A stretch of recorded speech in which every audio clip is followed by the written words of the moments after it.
Hi everyone, my name's Linda. I live in Ward 1 here in Holyoke.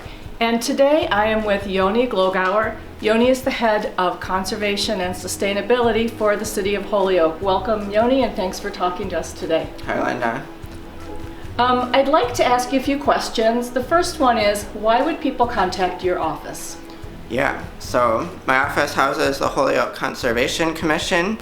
Any wetland permitting regulations, if you have a project that you're looking to do, an improvement on your house, a new development or structure, or even just clearing some forest land, if it occurs within the jurisdiction of wetland resources or the buffer zone, it's going to require some oversight from the Conservation Commission.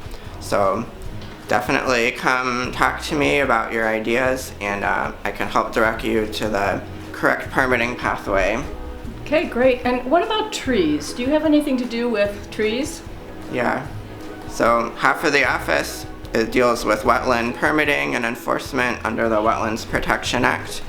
In Massachusetts, conservation commissions have the permitting authority for that.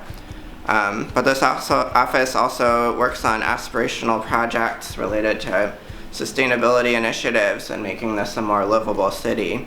So in that regard, yes, we're working on a number of different urban forestry initiatives to improve the health of our urban canopy and expand tree cover in the city. That said, the direct oversight and maintenance of our city's public trees is the Department of Public Works, who I work with very closely. But if you're looking to get a tree removed near your house, that's who you should talk to for that. Okay, that's good to know, because you probably get calls from people who want trees removed, and that's not something your department can do. Is that correct? No, unfortunately. But come to me with any questions. I'm glad to help direct folks to the correct office or agency to help you out.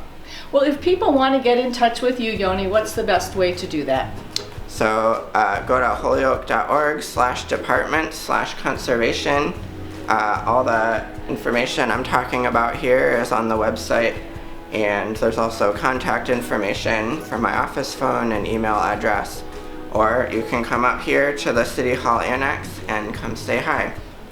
So the City Hall Annex, I'm guessing that some people in Holyoke may not be sure where that is. Can you describe that, please?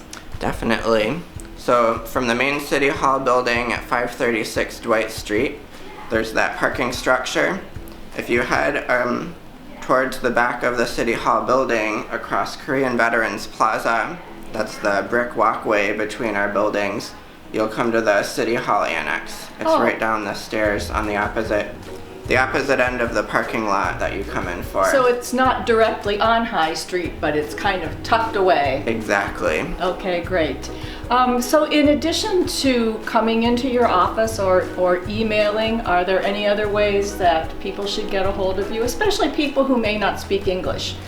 Yeah, so my Spanish is terrible. I'm working on it. In the meantime, this office gets clerical support shared with the Office of Planning and Economic Development, and there's a number of staff there who speak fluent Spanish. Alex Masonet is the clerk that does license board and also works with conservation. She's a fluent Spanish speaker, and so are other members of that office. Well, that's really good to know. Is there anything else you'd like people to know about projects that you're working on or things that you're involved in your office? Yeah, we're involved with some exciting initiatives related to green energy transition and climate resiliency. We're going to be putting out a survey of the climate experience pretty soon in advance of some deeper planning documents that we're working on with Planning and Economic Development and the Mayor's Office. Great. So look out for that soon. Okay, and did I hear something about projects that may be going on over by Community Field? Oh yes. So conservation commissions, in addition to permitting and enforcement, are also charged with expanding access to open space and protecting it. So in addition to our Glautock Woods property that we recently acquired on Rock Valley Road, we've also been working with DPW and the Parks and Recreation Department on adding land to and revitalizing the historic Anniversary Hill Park in Holyoke, which is connected to Community Field.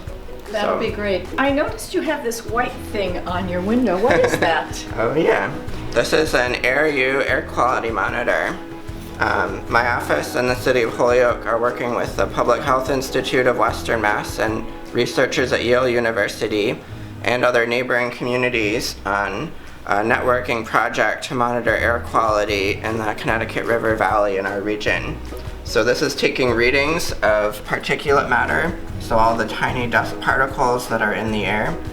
It takes a reading every 2 minutes and transmits it automatically via Wi-Fi to our database. And on the healthyairnetwork.org website, you can then go and see what the most recent reading was in your area.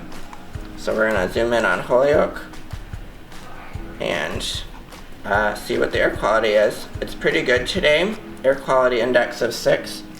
And it also gives you some information on whether you should be limiting any activity outdoors if you're someone who has asthma or other pre-existing health condition.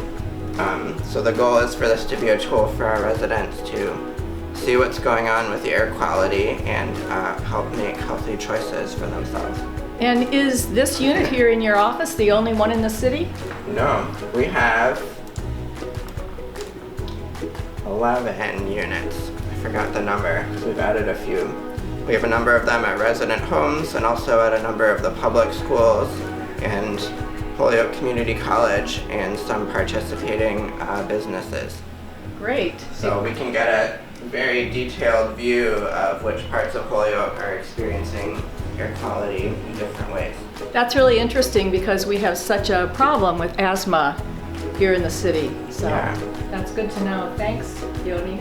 You're welcome.